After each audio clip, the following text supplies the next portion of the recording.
Island Resort on Captiva Island.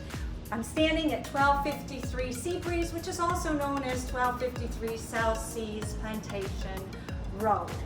This has one of the most spectacular views, the closest to the water you're going to find here at South Seas. If you look and you can see in the backdrop, you have the Pine Island Sound, lots of activity going on, boats. There's typically, you would see dolphins frolicking, manatees meandering, of course the wildlife of the birds and the pelicans, fish jumping around, and of course just the boaters in themselves is great entertainment. This is a 3-bedroom, 3-bath, single level.